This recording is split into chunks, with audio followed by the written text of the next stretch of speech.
when you have nothing else going on but modelling and you're trying to do it full time, you just become obsessed with the way that you look. And if the agencies are saying that you need to lose weight, it's like that just becomes your entire world. Hi, Steph. How are you? Are you happy? How are you going? How's life? I'm good. I am happy. Life is going pretty good. And the sun is shining. That always makes me happier. I'm surprised that I've never sort of crossed paths with you before. Yeah. Because there's so many parallels that I've been able to draw just kind of doing research and like studying you. I don't know if that's the right way to put it. But yeah, like I, was in the modelling industry since I was 18. How old were you when you started modelling? 18. Yeah, okay, yeah. There you go. And then I moved to the States for modelling and I don't know, must have just never crossed paths. When were you in the States? 2010, I would say. Okay, a little bit earlier. I was 20 and I went in 2014. Okay, yeah, right. I was still in LA then, but you were in New York? Well, I did LA for a little bit. Yeah. And then I went to New York. When you started out modelling, I was just curious because did you ever, we'll get into like the nitty-gritty bits of modelling, but before you started, did you ever have any hesitations or anything like that towards the industry itself? Not really. I think because I always knew I wanted to do it and I was very, very comfortable in front of the camera as a kid. I did modelling for a couple of years when I was really young and then I stopped during the awkward years. But it was always something that I had my heart set on and when I was finishing up school and I was trying to figure out what I wanted to do with my life, and there was all that pressure about like choosing the right study and the direction you wanted to go, I still had modelling in the back of my mind and I was certainly judged for that and a lot of people tried to persuade me to do something else. Why do you think they did that? Because, a lot of the things I said was, it's a dead-end job, you can't last forever, you need a backup, it's not going to be like what you think it's going to be. And then I got a lot of crap, like people thinking I was super vain, you know, really cocky. People didn't really feel comfortable with me being so confident in that decision of like what I wanted to do. Yeah. Which I maybe a little bit made me question it, but I still was kind of like, well, this is what I want to do. I want to try. I didn't think it was going to work out to what it did. That's for sure. I was really ready to like give it a go for a year, figure out what I wanted to study in that year, kind of take it as a gap year. Yeah. But then it just worked out and I loved it and just kind of went from there. Yeah, it's so crazy because when I started, I was so against it at the start and I lost my job and my mum was like, you should just try, you could get in a Target catalogue. And I was like, okay, fine. And I walked in and like within a month I was living in New York. Like it happened really quickly. And so I think I like got deterred. So I don't know, maybe if I had started and just like worked my way into it more, I might have had a different experience. But I found it a very hard place to be, like a very hard industry. Yeah. It's not, and I definitely went into it with rose-coloured glasses on, that's for sure. Like, no one in our family it's not like I'd had an older auntie or anything like that had done modelling, and that's why I aspired to do it. It was just, I think honestly, I loved performing, and when I realised I wasn't that good at acting, wasn't that good at singing or dancing, I was like, well, modelling's probably the next step. Totally. And so I think I went into it, not necessarily knowing all the darker sides of the industry. And look, I was really lucky with a lot of my experience in Australia in this market. It's been fairly positive, really positive. But it was when I went overseas and hit that kind of global market where I saw a lot of the dark corners of the industry. 100%. That I'm not super comfortable with even to this day. Did you live by yourself over there? Were you in New York? Is that where you were? Yeah. Did you live by yourself? Yeah. That's so interesting because I always lived in model apartments. Yeah. So what was it like being alone in the city? So when I moved to LA, I was in a model apartment, but we were so fortunate because I think the agency had like just bought another room in this apartment block. And so it was only me, another Aussie, Nat Darkus. Yeah, I know Nat, and someone else. And who I didn't stay in contact with, but Nat and I shared a room. So it wasn't like we were in a bunk bed room. Like I've heard the stories of like 8 models being in one room and stuff like that. It wasn't like that. So kind of eased into it that way. But then when I moved to New York, I found like a studio, one better apartment that I could afford. And it was a shoebox. Like my bathroom, my kitchen and my bedroom and everything was the one room. But to be honest, I didn't really spend much time there because I went through a pretty dark time in New York and I found that when I was alone, it was the worst. And so I kind of befriended my now husband, Josh. He introduced me to some of his mates that he knew was living over there, and he kind of became my like older brother / fake boyfriend while I was there if I needed to like pretend I was with someone or whatever. I didn't know you met there. That's, Oh, wow, okay. And so, Josh and I didn't. Sorry, Josh's Oh, friend. okay. I think I'd met him in Melbourne, but it was more like, okay, we're going to become close friends. He's going to kind of look out for me, introduce me to some people. And I ended up just like clinging on to him and would like go to his most nights for dinner, or like not most nights, but even stay to his place till like 2 a.m. if I could, just so that I didn't have to be alone. That's interesting.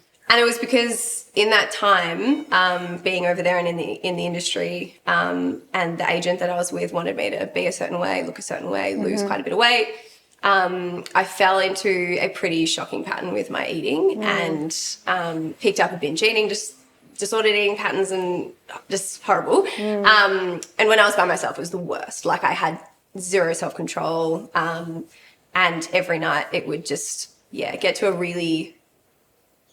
just a really regretful spot where I'd either make myself sick from feeling so guilty, or I'd just like sit feeling like shit and cry myself to sleep. So I didn't love being in a 1-bedroom studio apartment, because it felt like I was like holding onto this dirty little secret that, no one had to know about. It's so interesting, because it's like I had a very similar experience with what being told by the agencies, everything like that. Like I think before I even moved overseas, the New York agency, my mum and my Australian agent and my New York agent were all in a room, and the New York agent said in front of my mum she needs to lose like 2 inches off her hips for New York Fashion Week. And you were 18. I was 18, and I'd never been told that before. I don't think I'd honestly ever thought about my weight before in my life. Like it had never been a thing. I was happy, and all of a sudden this person's saying something to me, and I was I did not need to lose weight. And he left, and my Australian agent said to my mum, don't let her lose any more weight. Like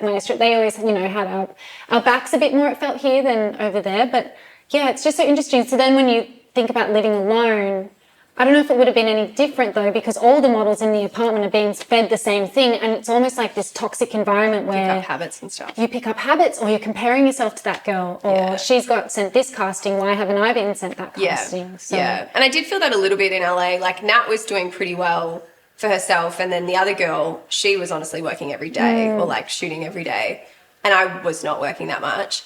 And I started to be like, okay, what am I doing wrong? What can I do more? And when you have nothing else going on but modelling and you're trying to do it full time, you just become obsessed with the way that you look. And if the agencies are saying that you need to lose weight, it's like that just becomes your entire world, your everyday. So if you're not working, it's like, okay, what exercise am I doing today? What am I eating?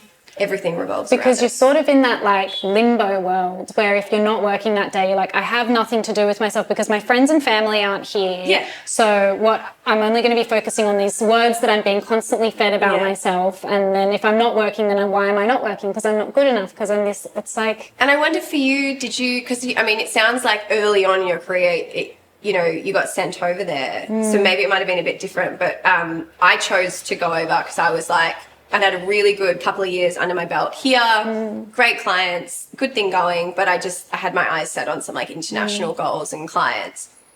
And I was like obsessed with coming back with this like badge of honor that I'd like made it overseas, and like therefore was going to have a really successful like career in Australia. Because I do feel like, particularly back then, the models that were really making it in Australia and like having like a long-term career did something overseas, or did something with like global clients and everything like that. So that was a really tough thing for me, because that kind of kept me over there even when things were really shit and I wasn't working at all. It's like I didn't want to go home like as a failure. You know? See, I was the opposite. I think because I never wanted to do modelling. I never, ever really wanted to do it. And I was like, I used to write poems. I used to write so many poems about how I was feeling and what I was going through. And like, I still have them and I look back on them. And one thing that always stands out to me is I wrote something like, it's a blessing and a curse, because I'm so blessed because I was actually working quite a lot and I was making good money. But I was so miserable and so unhappy, and I missed my home so much that like any chance I could get to go home, I would take it. And I would come home and all my friends would be like, oh my God, it's amazing what you're doing. Like, Yeah. we've seen you in this magazine, or Yeah. we've seen you doing this. And it's like, yeah, but you get to just hang out with your friends on the weekends, and like, you know, I don't have that. And when I'm over there, I don't know, everything felt so fake. I mean, I had one friend, Gemma, who I lived with, and even though a lot of our relationship was toxic in the way of like eating and that sort of stuff, she was my saving grace. Yeah. Like, she's just the most beautiful, like, I don't know, I think also because she was Australian and we just It's the same with me and Nat. Yeah. Yeah. It was just... You do need those people. And I think what happened to me, similarly to you, like, I mean, and I was lucky, I also had an ambassador role with a couple of Aussie clients. So every couple of months I was sent home for like a week to shoot. So I kind of like got to come home, be with family, and then head back. However, what that did was just kind of remind me how good it was here. Yeah. But yeah, it got to a point where I just felt like I'd lost myself, lost all my confidence.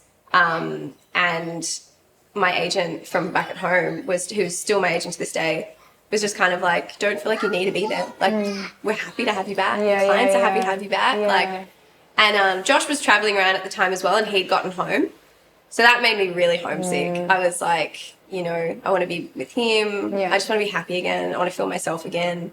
And yeah, since being back here, I've had no interest in wanting to live anywhere else but Australia. Yeah. Like, I think it really made me appreciate, not just because of the industry, but just like how amazing this country is. We've got it amazing. Like, we've got it so good. When you were coming home for those trips back to Australia, did your family have any idea of like what was going on sort of back in the States? Nah.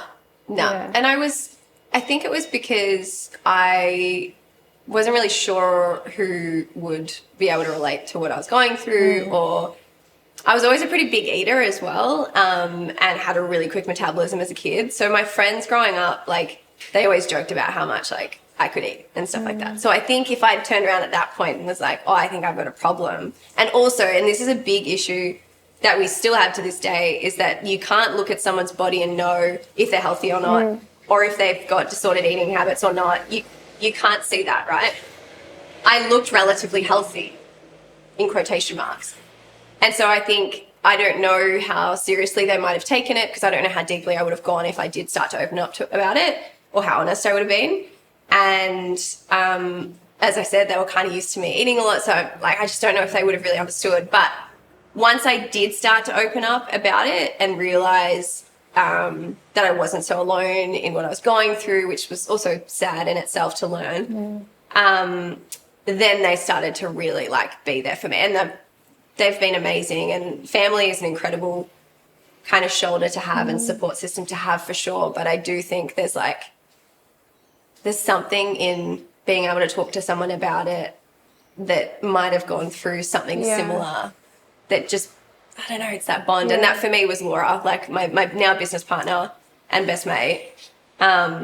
Pretty early on in our friendship, when we got together, we both recognized that in each other and were really open with each other, and that like bonded us like nothing else. Because it's so interesting as well, like when being so young, I didn't really know much about like disordered eating or anything like that. So when it's happening to you, you're not actually aware that there's something going on 100%. Until you're a bit older and you can kind of maybe take a look back on it, or speak to someone who's going through it, and then you realize, oh, okay, like this is a thing that happens to more people than just me. Oh, for sure. And I think like you're also so easily influenced. And like at the time, I mean, it still is bad. There's still lots of toxic messaging online, no doubt. But back then particularly, it was like skinny me teas, and like just everything was like get abs in 5 minutes, and like everything was about getting smaller and leaner, and all of these quick fixes and stuff. And, you know, you had access to all of these supermodels that, for me anyway, that I like looked up to, and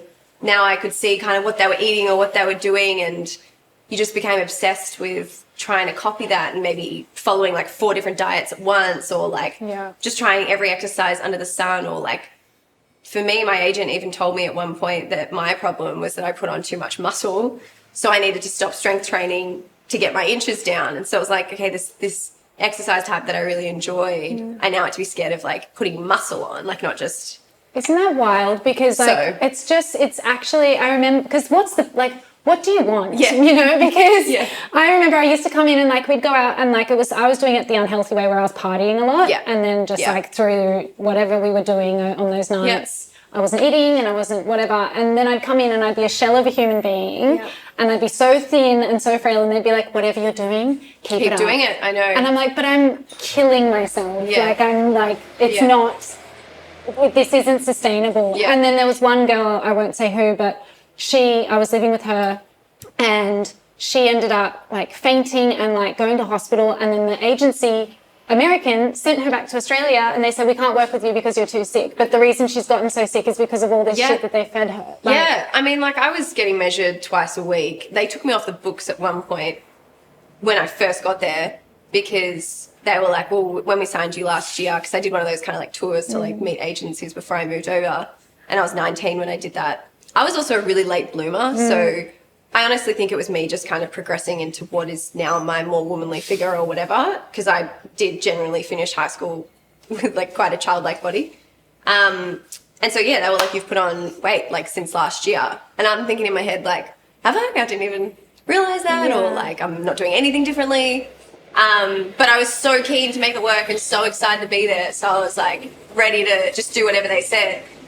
And it's absolutely shocking, the advice that they shared. And I won't even share it. But like now looking back, I'm like, I cannot believe that they told me to do that or to try that or suggest that this is what some models do if they need energy or like, you know, it was just pretty messed up. But when you're in that and you really want to make it work and you're not around your friends and family to kind of bring you back down to earth, it's really easy to like, as you said, especially if you're not aware of eating disorders and stuff like that, hadn't learned anything about any of that stuff. I wasn't aware that what I was doing was an issue or was a problem. And I'm listening to all these people online who have no qualifications whatsoever on how I should be eating or working out. And so, yeah, I didn't see it as a problem until, as you said, I felt like a shell of myself. I was getting changed like 30 times a day, trying to find the outfit that made me look the smallest, rocking up at castings thinking like, what the fuck am I doing here? I'm not going to get this job. Whereas I would go into castings before that with a lot of confidence, with definitely like an attitude of like, if you don't get it, it doesn't matter, like whatever. But I was really confident and like happy with myself. Whereas like these ones, I was like, I don't even like myself. Like, why would I get this job? And it just got to a point where, I was homesick.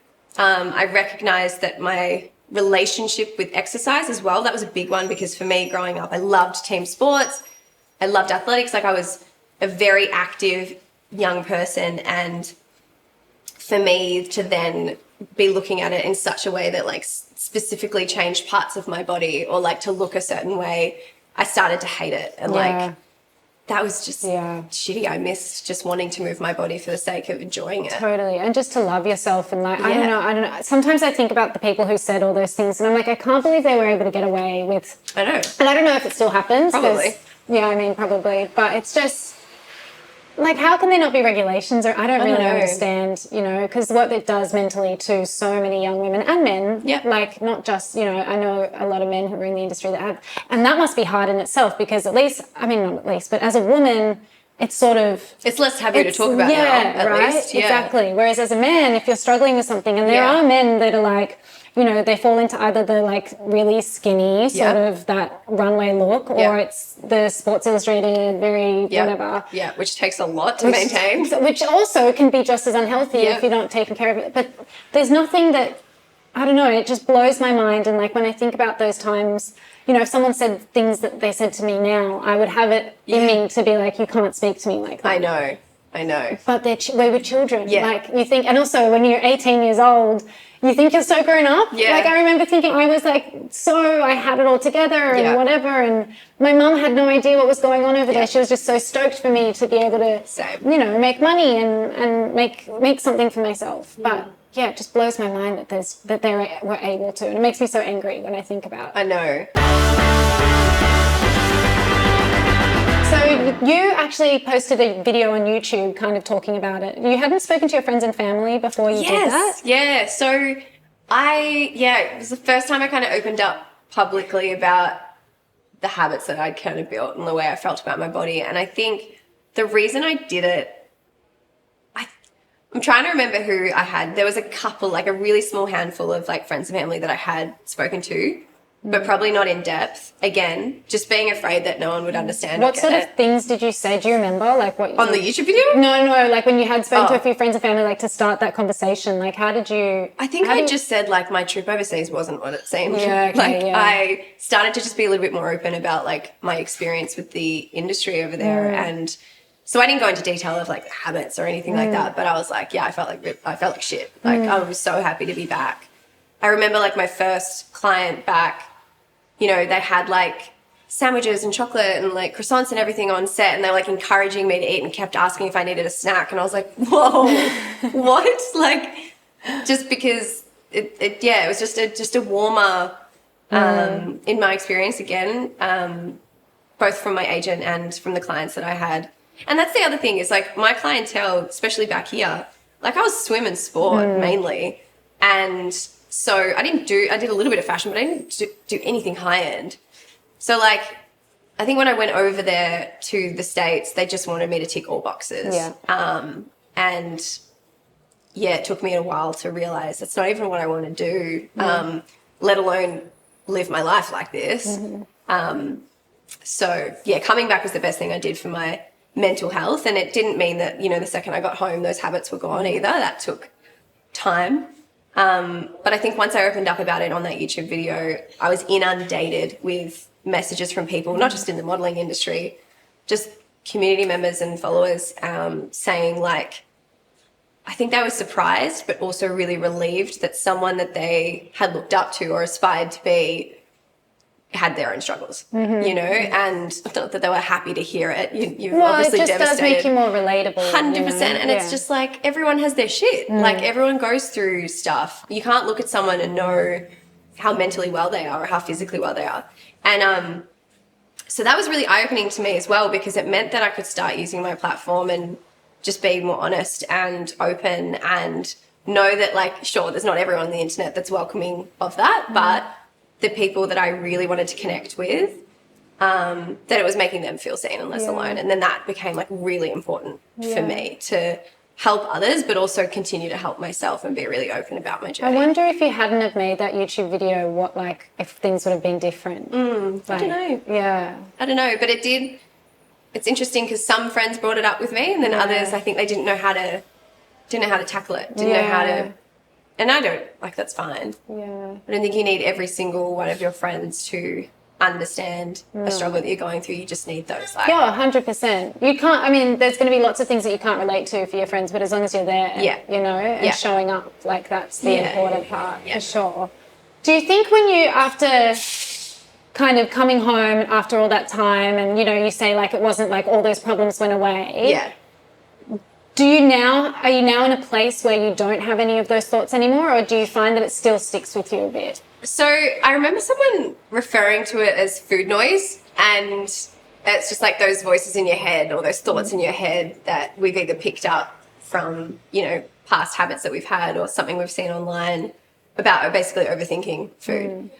Definitely still exists in my head. But I've come such a long way in respect for my body and knowing that the way it looks or the size that it is isn't the most important thing, because it was for me for a long time. I was like, this is like all that really matters for both my career and my happiness, is what I thought. Whereas now I've realized there is so much more to me. There's so much more I bring to the table in my friendships, in my work, like in just everything, than just the way that I look or this like idea of perfectionism that I had in my mind. So I can eat, you know, half a block of chocolate and, you know, be like, oh, maybe not the most nutritional choice of all, but like I fucking needed that, you know? And now I eat chocolate every day because it's something that I restricted myself of for so long because I was so terrified of it, and demonized it so much that it generally stripped joy from my life. Like, and I can eat it now and not go overboard, other than that time of the month, which is completely acceptable, and not feel guilty about it. And that is massive. And it doesn't mean that, you know, I might go out overindulge a little bit, that there might be like a second thought of like, maybe you overdid it, but then I'm very quick to be like, but doesn't matter. Yeah. You're not doing it for every meal, every second, every day. Yeah. Which is like, that's where I was once.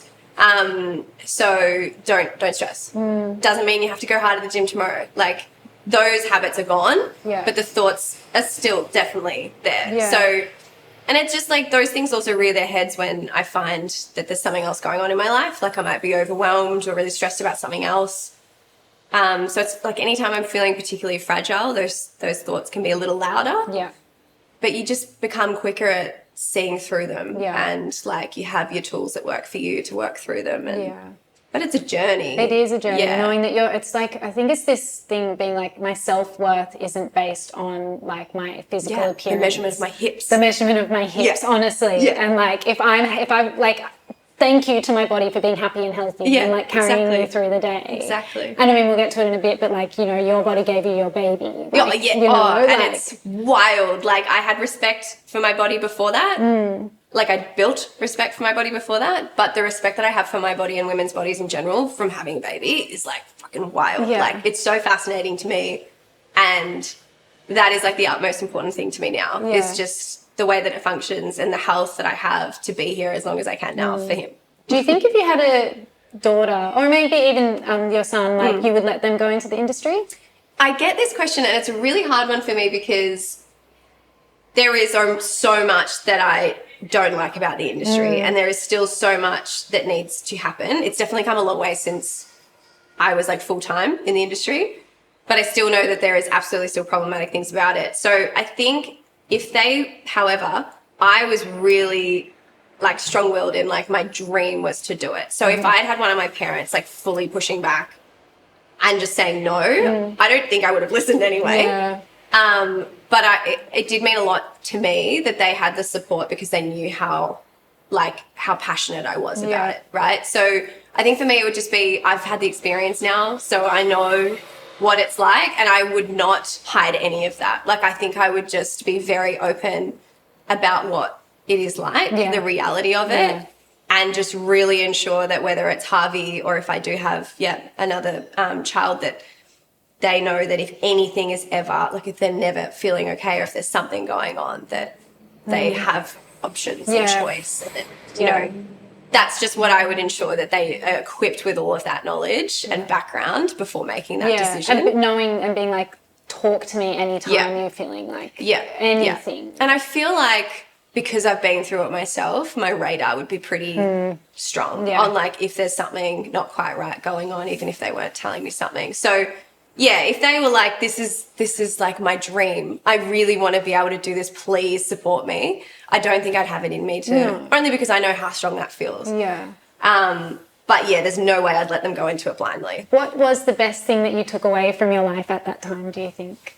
I think the experience, I feel like when you travel, and you would know this, like when you're traveling a lot by yourself, as an 18 to 23 was probably like my most busiest time in the modeling industry and traveling so much. You have to mature pretty quickly. It didn't mean I wasn't having a lot of fun, but like, you're working with adults, you're working with different clients and having to be professional all the time, having to be on your own a lot. I maybe took some of that for granted at the time, but looking back now, the experiences that I had in that were just like nothing else. And I'm so grateful. I got to see the world. Like, I got to go to places that I never thought I would ever see. So super fortunate for that. And then even just everything that I learned through working with different teams, different human beings.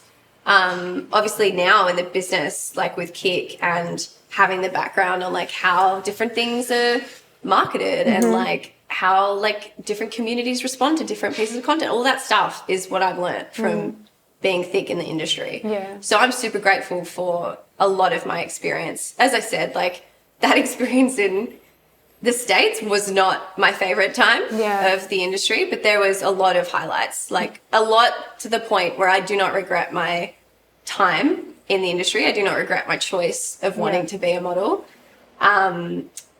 I just kind of wish I knew a little bit more about it. And was a little bit more sure of myself before I went overseas. Yeah, absolutely. Sort of, made you independent and shaped like you in that sort of way. Yeah, it's pretty amazing. Yeah. So you're a mum now. Did you always want to be a mother? Yeah. Yeah. It was like an innate thing I had in me for a really long time. I think like even when it was getting to the end of high school and we were talking about, you know, what are you interested in, what you want to do, kids was massive for me. I know you said you were a teacher. That was one of my things, like maybe I'll be a primary school sports teacher or something. Like, so I knew I always liked kids. And then I think when I started modeling, I was like, well, I'm not going to be a young mum because like I've got to, you know, focus on my career and again, my body. But then it just got to a point where I felt really ready and my partner felt really ready and it just felt like the right time for us. And we were incredibly fortunate for that journey as well, how that went for us. And I just couldn't imagine my life without him now. I know that's like the corny thing that every parent says, but it is weird. Like even this week, he's been away for a couple of days with my husband and I've been home alone and I'm like, what the fuck do I do with myself? Like, my mornings have been in slow-mo. Like, I'm like, I have so much time on my hands. But it's not like, yes, I enjoy those moments, like, because me time and time by myself is super important for me. But at the same time, I'm like, maybe there's elements that I miss, but there's so much that you gain as well. And that's just made it like, overwhelmingly special. Because I was going to ask, like, I mean, I really, really want to have children. And like, I don't know if you can relate to this, but like, I feel like, and it's like, I'm not a very spiritual person, but I feel like I know my baby is there. Like, no, I think it's a thing. Yeah. Do you know what I mean? Like, I feel like, I don't know, I can just feel this like energy of this thing that's there that's going to come. And like, I really, really want to have babies and whatever. But I get worried about work and stuff. And I suppose, like, were you ever worried before having a child that it would affect your work life or what was your outlook on that? Yeah, for sure. I mean, it was also a really interesting time. He was a COVID baby. So work was very different. The whole world had slowed down, particularly in Melbourne. Like we were in lockdown for 2 years. So, you know, my work life had gone from traveling interstate every week and you know, taking up new jobs, all that sort of stuff, to working from home, not going to any events, not traveling interstate, and working on Kik mostly. And that was like the main focus. So it was just a bit of a different time and it just felt like this will be doable. This is great. Not that we thought we were going to be in COVID forever. Like we knew life was going to go back to normal. But I think I was so fortunate for the amount of travel and job opportunities and everything that we had before we made that decision, that even if it meant we were never going to be able to travel again or all these different things, like I had experienced so much life in my early 20s that I was ready for it. But yes, I had to consider obviously with Kik and running that with Laura and having like a team and the stage of the business that we were at. My role was a little bit different then. So I kind of did have a little bit more of the space to have him. Whereas now at the moment, I'm like quite involved in the day to day. So it would have been a much like more difficult decision. But no regrets, of course. And you just make it work. I think what you realize is like you think before having kids, like, oh no, I need 8 hours sleep, or like, oh no, I need my me time, or like, oh, I can't have broken sleep, or just all these things where I need my weekends, I need my flexibility, and that's all fine. And some people do, and that's totally cool. But you just like the resilience that you build as a parent, like you surprise yourself, like, wow, I can like function on like 3 hours sleep and be like, okay. Like I wouldn't recommend it long term, but and it's, you just, you start to build all this resilience and realization that you really can do more than your mind thinks you can. I know, I always get so worried about that because I feel like if I don't get 9 hours sleep, I'm like not okay. Like I'm like, what am I going to do? I don't know. But I guess you just kind of, it becomes the new normal. Yeah. And it's not, like you definitely need things that break it up where you can have opportunities to have a little bit of sleep in or whatever, particularly in the early days when a lot of people go through like sleep deprivation and everything like that. That's a serious thing. But other than that, you start to manage off a few less hours sleep and less time to do what you want. But you've just got this other thing that you Yeah. love more than anything. Yeah. What would you, I guess, say to mothers or like even myself, like what that are wanting to have children but are scared about it? Like, what would like be the one bit of like advice or Yeah. words of wisdom that Yeah. you would give?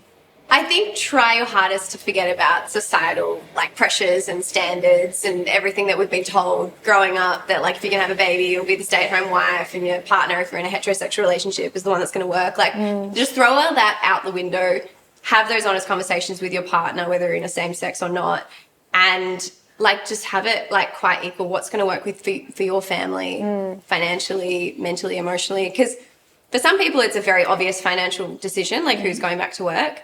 For others, maybe it's a little bit closer, and it is also like who emotionally and mentally like is ready to be a full-time parent for a period of time. It doesn't have to be forever, because it's the hardest job in the world. Yeah. Like it is so hard, and for some people it's just not what they want to do, and that doesn't mean they can't be a parent. I think there's so many different ways that we can parent, and we just need to like lay off that like pressure of what that looks like. And it's hard. It's really hard. Easier said than done, but it's that would be my biggest piece of advice, because I certainly felt it. You know, I had quite a bit of balance in that first year. We were still coming out of COVID, so there was a lot of working from home anyway. I was able to ease back into my role, but then I was the one who went back to work, and Josh was the primary parent, my husband. And Yeah, because that's interesting, because I think because I guess where I sit, Ollie's travels so much, so like if we have a baby, it's going to fall on me too. Yeah. So I think that's kind of why I freak out. But Yeah. then I always sort of, I don't really think about the father role, Yeah. sort of. So that's interesting. yeah, That's, I think it's just at the end of the day, it's choice. Like people Yeah. then say, well, oh, like a dad can't breastfeed, but like you don't have to breastfeed. no. You know, like it's those kind of decisions need to just be what makes sense for you and your family. So there is ways to make it work. It's not easy, because you're suddenly, like if you're someone who's passionate about keeping work in your life, then you obviously love what you do. So then juggling two passions of like having a child and this being your baby, but then like work Yeah. is also your Yeah, other yeah, baby. yeah. That's really hard, because your priorities shift, and there's less time to fill up your own cup. Yeah. So it's not easy, but it can be done. Like it's not something to be too scared about. You just manage, and you make it work, and you find a way. Yeah. I love all those videos you post with you and Harvey dancing. They make me so happy. Every time I watch them, I feel like my womb goes like, oh, hello. It Yeah. just looks like so, I don't know, just like what a way to start the day. It's been a fun new habit of Yeah. ours. I think also like I'm so fortunate. I had a really beautiful childhood. I'm really close with both my parents, my family unit. And I think that was something that I was really excited about in becoming a mum myself, is I look up to my mum so much, and just trying to embody the mother that she was for me.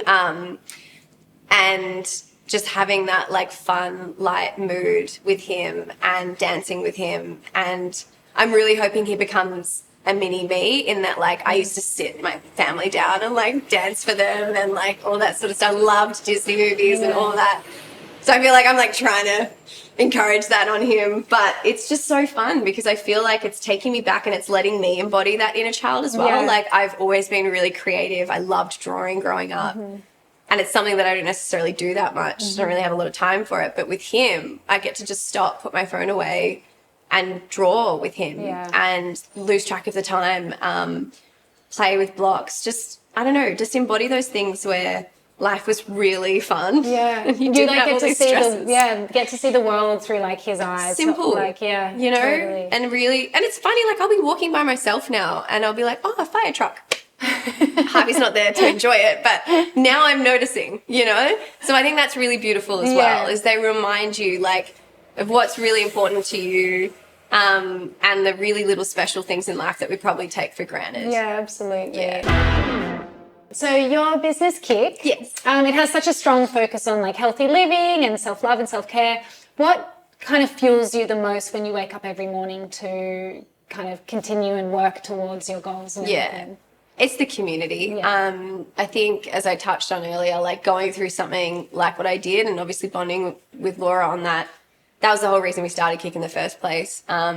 We really wanted to find space in the fitness and wellness industry for people where they could just find what worked for them and not feel like they had to go by any certain rules or, not enjoy exercise or not enjoy eating really like nutritious meals. That can still taste really good too and be super accessible with the ingredients you use. You don't have to go to a superfood store to, make a $200 beetroot cake that tastes like shit.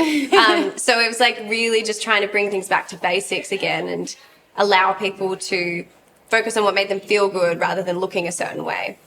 So I think when you go through something personally and that's where your business is born from, you then just become like so passionate about helping more and more people through it. And when you can meet community members, which we have thousands that then tell us like, I went for a run in, shorts the other day or a sports bra and I didn't think about my body or I felt confident enough to do so. And it's not because my body's changed at all, but I just have embodied this confidence in like not needing to worry about what I look like. And I can't thank you enough. Like stories like that or stories where people would say I, wouldn't go out for dinner with my friends and family because I'd be too worried about the food that I would eat. So then I would miss out on all of these experiences because I was so scared. And now I just got home from like the best fun night of like pizza and wine with my girlfriends and I don't feel guilty. And that is because of Kick. Like those kind of stories just fuel you to want to continue to help those people, but also just try and reach more. And it's the most rewarding thing ever when you know what that feels like, Totally. So thinking about that person sitting down on the couch after having gone there and just like, Yeah. making the choice to write you that message because they obviously feel so deeply how much it's changed their life. That is really rewarding. yeah, it's the most rewarding thing. Yeah. And I love that. I love that I love what I do, and I'm so grateful for that.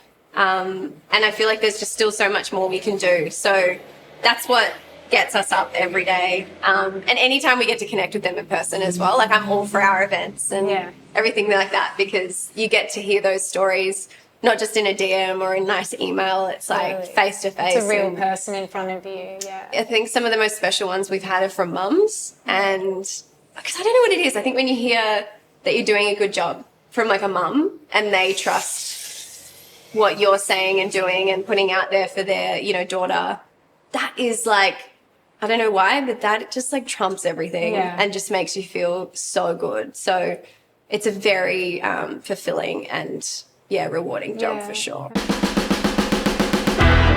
You obviously share a lot of your life on social media. Yes. And I suppose, when we see everybody on social media, we share the best parts of our lives, right? And everything does look amazing because we're not, no, that's not true. Sometimes we do share the hardships and everything as well. But I suppose, what do you say to people who not necessarily looking at just yourself, but at social media as a whole, comparing and I don't know, the relationship with social media in that way? Yeah. I think don't forget that you have a choice of like who's in your feed. Things like TikTok and stuff like that, if you're on the For You page, like, you don't always have a lot of control. But for who you're following, you really do have control. And things on Instagram and everything, because we get people in even our community and they're like, oh, but I'm worried about unfollowing this person because then they'll know. Just mute them. They'll never know. They'll never know you muted them. But like it's not, and it's not necessarily that they're posting anything that's like that toxic or damaging, but if you're not in a space that you can see that without thinking negatively of yourself, like you really need to put yourself first and take control over what you're seeing on your feed. So that's one thing. My second thing is like, even me as someone who is pretty raw and I put my struggles up online, there are things that I don't talk about as well, because maybe they affect like other relationships in my life that I don't feel comfortable opening up about, or that person doesn't feel comfortable me opening up about. So even as someone who is really real online, there's still stuff that you don't see that goes on. So it's just, again, it is still that highlight reel reminder. Like, we're always going to try and put our best foot forward, or like if we're posing for a photo, like more often than not, we'll pick the one that we think we look the best in. Like, it's just like those are habits that we've built over so much time. They're hard to break. So just know that what you're seeing online is only a fraction of someone's life. And so, it is so important not to compare your like 100% or especially on your bad days to what you're seeing on social media, because you just never know. You never know. And you hear of it so often with like, even unfortunately with a lot of the celebrity stories that you hear where they like, sounds like they've got like the most insane life and everything's going well for them and all the success in the world, but they're so unhappy. And then something tragic happens and you're like, oh my God, I wouldn't have known. It's the same thing, like social media, like you still don't know what someone's going through. And if you are going through like hardship, just try and give yourself some space and, just remember that it's not all.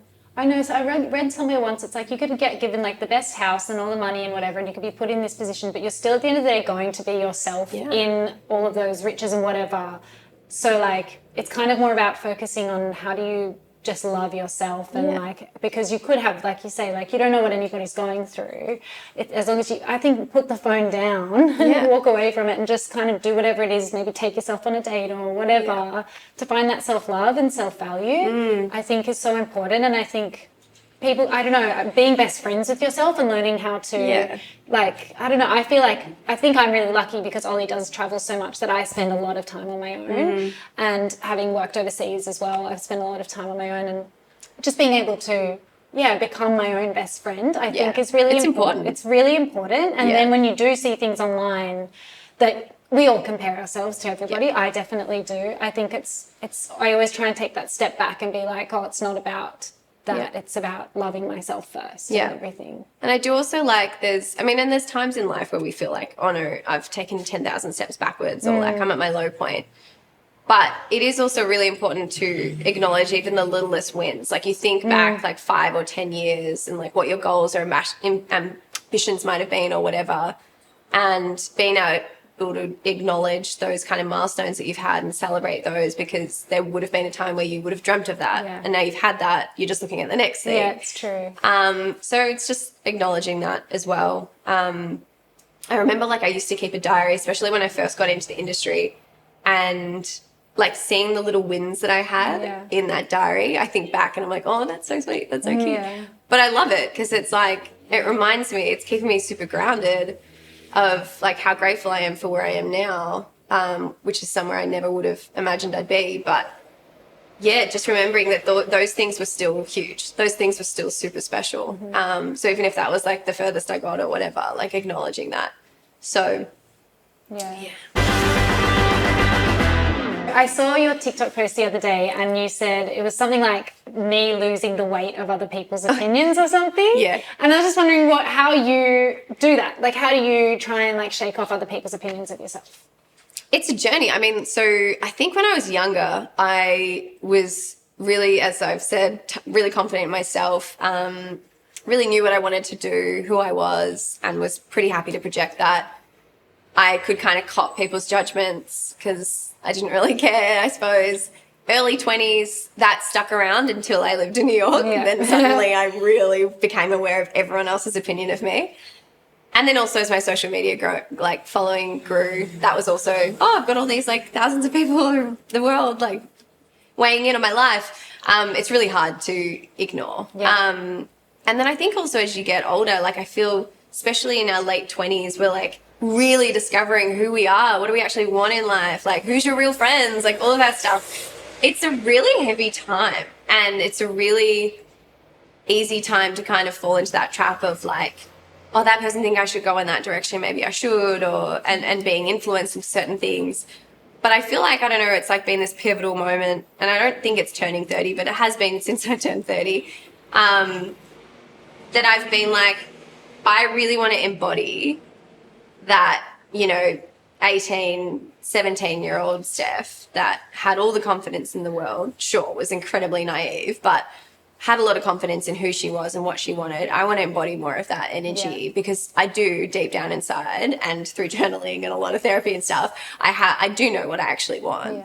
Like, stop ignoring that, and that's when you're going to be the happiest version of yourself. And don't worry about the judgment of others if what you want isn't necessarily what people would think you want or like would recommend you do, because the second we start to really lean into like what we actually truly desire and what makes the most sense and aligns with our values, that's when we're going to enable that like happiness in life. And I feel like I'm just getting to a point where I'm leaning into that, and therefore those judgment and those like voices are getting a bit quieter. And it doesn't mean that I don't take on criticism, absolutely, particularly from the people that I care about and the judgment that I care.